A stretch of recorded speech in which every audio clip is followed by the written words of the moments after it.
بسم اللہ الرحمن الرحیم الحمدللہ رب العالمین وصلی اللہ علی محمد وآلہ الطاہرین۔ ہماری اس گفتگو کا عنوان ہے حضرت فاطمہ سلام اللہ علیہا کی ناراضگی اہل سنت کے پہلے سیاسی خلیفہ سے۔ سب سے پہلے آپ کے سامنے ہے صحیح بخاری جلد نمبر 4 اور صفحہ نمبر ہے 329 اور حدیث نمبر ہے 4240 اور اسی طرح سے ایک دوسرا جو اس کا نمبر ہے 4241۔ عربی میں آپ کے سامنے ہے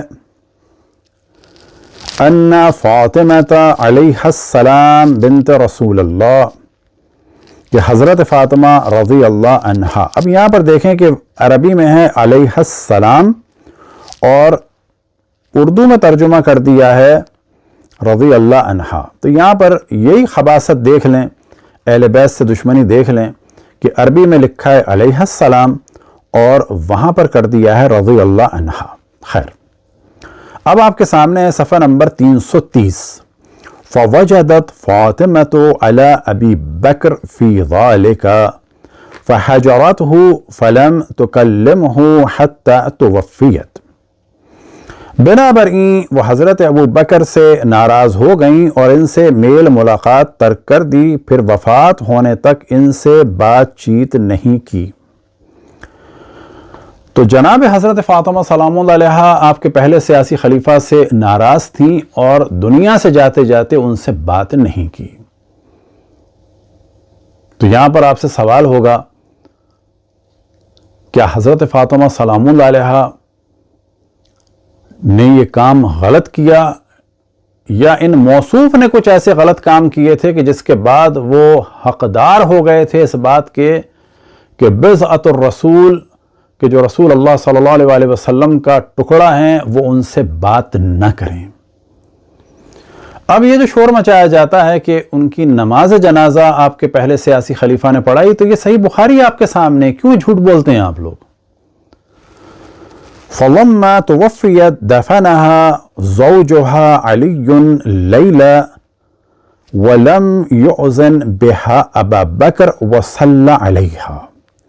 جب ان کی وفات ہوئی تو ان کے شوہر حضرت علی نے علیہ السلام نے راتوں رات انہیں دفن کر دیا اور حضرت ابو بکر کو خبر تک نہ کی۔ اب یہاں پر یہ غلط ترجمہ کیا ہے، اصل عربی کیا ہے؟ وَلَمْ يُعْزِنْ، یعنی ابو بکر کو اجازت نہیں دی نماز جنازہ میں آنے کی۔ یہاں پہ ترجمہ کیا کر رہے ہیں؟ حضرت ابو بکر کو خبر تک نہ کی۔ یہاں پہ نہیں ہے کہ خبر نہیں دی، بلکہ کیا ہے؟ لم یؤذن، اذن نہیں دیا، آنے نہیں دیا، اجازت نہیں دی کہ وہ حضرت فاطمہ سلام اللہ علیہا کی نماز جنازہ میں شریک ہو سکیں، اور خود ہی ان کی نماز جنازہ پڑھی۔ وصلی علیہا، یعنی مولا امیر المومنین نے ان کو نماز جنازہ میں آنے کی اجازت نہیں دی، چہ جائے کہ شور مچایا جائے کہ جس صدیق اکبر نے، جناب ابو بکر نے حضرت فاطمہ کی نماز پڑھائی۔ کیوں عوام اہل سنت سے جھوٹ بولتے ہیں جب یہ کہتے ہیں آپ کہ قرآن کے بعد سب سے اہم کتاب صحیح بخاری ہے؟ تو صحیح بخاری میں واضح لکھا ہے کہ مولا امیر المومنین نے ان کو اذن نہیں دیا نماز جنازہ میں آنے کا اور خود نماز پڑھائی۔ اب آپ کے سامنے صحیح بخاری کی جلد نمبر 6 اور صفحہ نمبر ہے 191 اور 192 اور حدیث نمبر ہے 6726 اور یہاں پر ہے فحجرته فاطمہ فلم تکلمہ حتی ماتت۔ سیدہ فاطمہ سلام اللہ علیہا نے آپ سے مفارقت اختیار کر لی اور اپنی موت تک ان سے کلام نہ کیا۔ اب یہاں پہ سوال یہ پیدا ہوتا ہے کہ جی ہم تو یہ مانتے ہیں کہ جو بھی رسول اللہ صلی اللہ علیہ وسلم اور اہل بیت علیہم السلام کے مقابلے میں آیا وہ باطل تھا، اور جس سے بھی رسول اللہ صلی اللہ علیہ وسلم کی رضایت ثابت نہ ہو جائے اور اہل بیت کی رضایت ثابت نہ ہو جائے، راضی ہونا ثابت نہ ہو جائے، ہم اس کو باطل سمجھتے ہیں۔ گالی کسی کو نہیں دیتے، ہم اس کو باطل سمجھتے ہیں۔ جو بھی اہل بیت پر ظلم کرے اور اہل بیت علیہم السلام نے اس سے رضایت کا اظہار نہ کیا، وہ قطعاً باطل تھے۔ اب یہاں پر صحیح مسلم کی جلد نمبر ہے 5 اور صفحہ نمبر ہے 39 اور حدیث نمبر ہے 6532.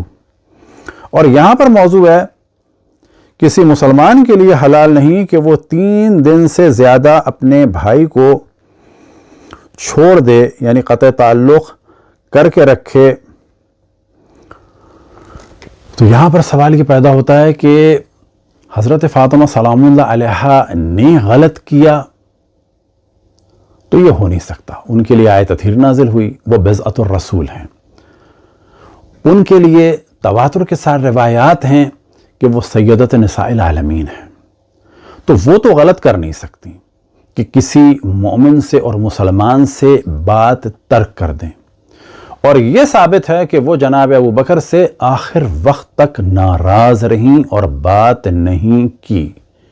یہ وہ لمحہ فکریہ ہے کہ اہل سنت کو سوچنا چاہیے.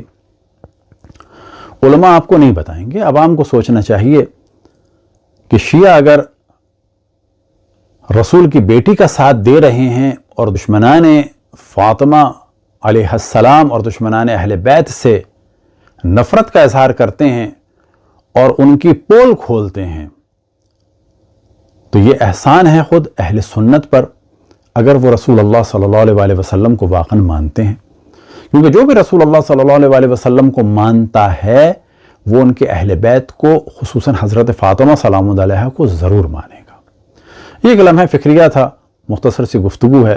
دعا ہے کہ خداوند تبارک و تعالی ہم سب کو توفیق عطا فرمائے کہ اہل بیت رسول اللہ صلی اللہ علیہ وسلم کو پہچانیں اور ان کے دشمنوں کو پہچانیں، اہل بیت سے محبت کا اظہار کریں اور دشمنوں سے نفرت کا اظہار کریں. اسی نفرت کے اظہار کو کہا جاتا ہے تبرہ. تبرہ گالی گلوچ نہیں ہے، بلکہ دشمنان اہل بیت کے چہرے سے نقاب ہٹا کر کلیئر بتانا ہے کہ یہ اہل بیت کا دشمن تھا. وصلی اللہ علی محمد وآلہ الطاہرین.